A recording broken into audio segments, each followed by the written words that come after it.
Hey everybody, it's your old pal Chuck, and I'm back with another review. And we're finishing up our look at the Transformers Legacy Wreck and Rule collection with G2 Universe, Leadfoot, and Master Dominus, the Fossilizer. This is part of the Amazon exclusive wave, and surprisingly, unlike the other figures in the Wreck and Rule collection, this one came about with a week buffer. So now all of them, of course, came much earlier than the November date. So I know that, as we've discussed before, it did cause a little issues with collectors and their budgets and what have you. And that's a discussion that we've had, and we'll probably have to have again in the future. But all in all, I think this is a kind of cool set. Again, I'm just flat on the Wreck and Rule collection. It just, the molds used, the fiction, it just didn't grab me. I don't think there was enough new here to really entice me.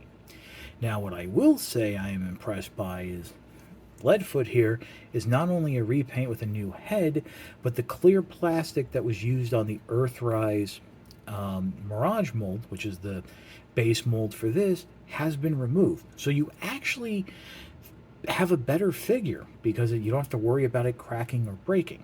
And Master Dominus is a retool with some new parts of the Triceratops fossilizer, which I thought was the best one of the line, and it looks kind of cool.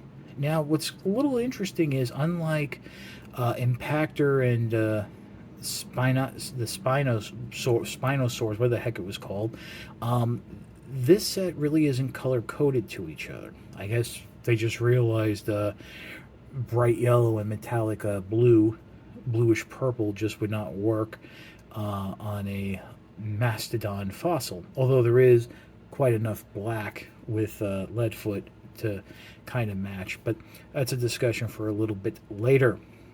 So I think we'll pause and we'll start off looking at Leadfoot.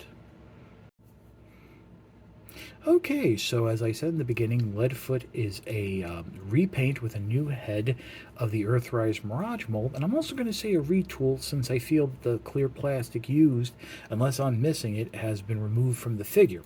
Right off the bat, the one thing I really like, as we remove the weapons here, which are basically the same weapons as Mirage, is, we can even show it on this missile, the metallic bluish purple. It's a little more purple than blue, but when the light hits it, it can go either way. I mean, that's really nice and cool to have, and I think kind of close to the original G2 toy. Now, full disclosure, I didn't have the G2 toy, so I'm not that familiar with it, so this is kind of new to me.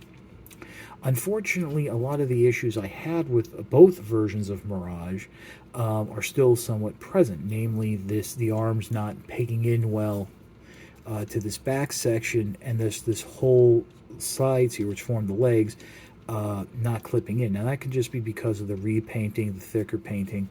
Another issue that I have is with these front wheels, when you're folding them out for vehicle mode, the one on this side likes to pop off its hinges. In fact, I feel that the head really doesn't, is a friction hinge, and that's like a little on the warp side, so when going back and forth, it doesn't want to stay. So we'll just get into the transformation, something we've covered before, I believe, and we're just going to go and lift up the arms here. Now, going into vehicle mode, they tell you peg the fins together and then peg the arms. Frankly, I think it's a little bit easier to get the arms lined up and then the fins will come together. So lift that up, separate everything, bring it back up all the way. Make sure you're rotating on that hinge and not the armpit joint, because then you're going to want to flip that out to the side, just like so. You can come up here and then flip up the head. This is a new head, and then close that up. Flip the wheels in, just like so. And then you can come down here and start unpegging things. What I recommend, of course, is instead of pulling, just sliding the tabs apart here on the front, and then unhook the side panels here and just bring them out slightly. They do like to stay in somewhat tightly, and of course at this point start to bring those wheels around all the way, bring that panel down, flipping up the foot, get the room in, and that will just sit flush like that. Do it again on this side. And yeah, that does pig in a little tightly, and so make sure you do flip up the feet and bring that peg around. And yeah, this is the one for that whatever reason it does feel to be a little tighter, and going back into vehicle mode it does like to pop. Turning the figure around, you're going to want to rotate at the hip joint, bringing that section forward, and you basically have Leadfoot almost done. Just make sure you got those wheels back. What you're going to do now is collapse the figure on this joint. That will fold up and then down into place like so, securing the chest. Flip out the fists. Figure you got the space. Now bring the arms down on that joint. They will peg into the sides, and then flip the fins back. You do have the fake chest there. That is a carryover from Mirage. And there you go, G2 Leadfoot in its robot mode. There's the new head. Kind of cool. Very classic looking to the original figure. You have its weapons. And one of the things I like with this being a different character is my issue with them molding out the shoulder peg, the shoulder port to peg this weapon in, is gone because Leadfoot didn't have that. So you can have them dual wield, these blasters right here, go to town. He is a wrecker, so, big explosions, big money. So, yeah, a lot of fun. It's a cool looking figure.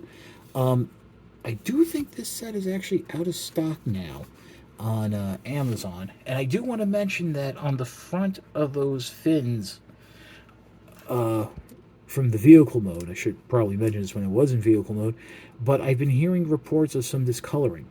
Mine are fine, and to be honest, it's all yellow, so I don't know how I would be able to tell.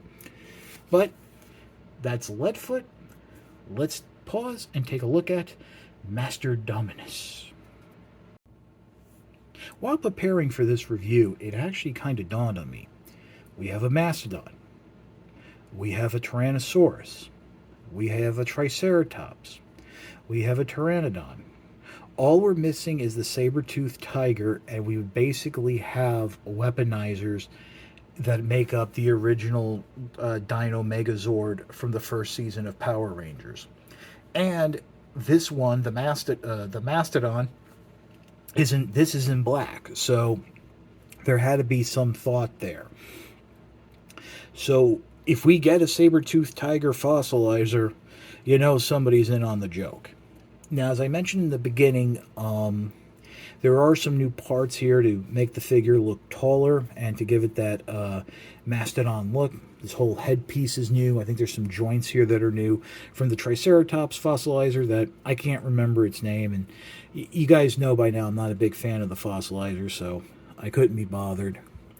But yeah, it looks cool. I dig it. Now, of course, with the fossilizers, the transformation is rip everything apart and then put it back together. So let's go ahead and do that. First, let's remove this head section and then remove that tusk section, because this will be a weapon of sorts for the figure. We'll talk more about that towards the end. There is a moving jaw that if you position the pegs properly, you can actually get a little bit of a, port a blast effect. And actually, no, it's a little too big, but you do have a moving jaw. So that's a little creepy, but kind of cool. So just put that off to the side. Separate this back section here. Put that down. And let's start off with this, because this is the legs, and this is the easy part to do. We want to remove this section here from the legs and the hip joint. And easier said than done, as that pegs in really tight. But just remove that and try to keep things straight. With this piece, you can just, I think, yeah, you fold this up. Yeah, you fold this up. Down, and there we go. Get it up in there so that the tail section fits, and this becomes one of the shoulders. This is, by the way, the other shoulder, so you got that going on. But we're getting ahead of ourselves. Now to come over to this midsection. First thing you want to do is, let's just save it. Just pull the whole thing off and peg this together. Flip that up. There's the head. I think that's a new head. Not 100% sure. And you know what? Let's just keep it going. Let's peg that in right there. And then that in right there. I think that we got a little arms section going. Now to make the arms. And this is something that the instructions really aren't clear about. What you're going to do now is we're going to remove these little connector bits. And for the fossil mode, the Mastodon fossil mode, you want to make sure these ports face on the inside, especially with these, because these will give you the jointage, the bend you need to get it to stand. But in robot mode, you want those ports facing outward. So you're going to fold down that peg and then plug this in just like that. So there you have one arm. Ooh. And there's I knocked the figure over.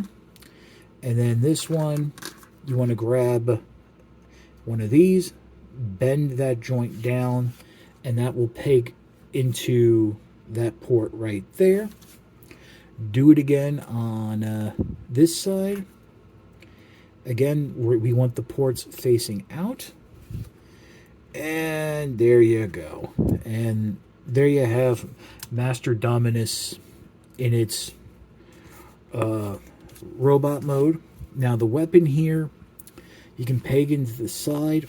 Another thing the instructions really don't show is that you can rotate these tusks, which are removable, downward as like a claw. But then you have those gaps facing outward. So there's its hand weapon, just like so. Like all fossilizers, this can split apart, but I'm going to be straight with you for a minute. What they show you in the instructions, it's really boring. It's just like I don't like it. It's you get you combine the claw here with the torso, and that forms like a giant like claw weapon. And then you get a blaster, like some sort of blaster pack from Bone Age, combining the legs with another hip joint and the legs and the arms, and they flip over, and then you get like a shield. It's just, no. I actually came up with something a little bit better, and then we're going to pause, and I'm going to show that to you when we come back. Okay, and here we go. Basically what I did is I zhooshed up the back cannons a little. Instead of using the legs and arms, I just used the legs with those little extender pieces to give it more of a pronounced barrel, because I was using what was the robot mode arms combined with the tusks to form these bone tuned fuzz. So a little bit of a martial arts type of thing going on here. And I got that on both arms, and then what I did here is I combined the jaw and the tail to form sort of like a rifle type of thing. And in fact, you know, it's a little heavy. Oh, wait. Oh, can I do this? Okay, it ain't perfect. I mean, I was having a hard time standing up, but here's a little... I thought I would have like the torso and the tusk holder section left over, but you know what? You can, if the figure can't hold it, you can actually peg it in, and just like that, I think it actually would work with a bigger figure, but you have like a little bit of a tripod of sorts. So you got this super rifle, and of course I do have the weapons that come with Leadfoot can still hold. Now, you don't have to use all of these on one figure. You can space it around. Personally, I think some of this would work better on a larger deluxe or a Voyager figure, but you can't deny the fact that this does look really cool. So I think I did a better job than what the instructions showed, and frankly, that's what I did. I mean, all I did was take the hip joints, put those extender pieces in, peg the tusks into the leg connectors right there, and then, like I said, joined the jaw and the tail, and then you got this piece here, which is just so I don't have anything left over.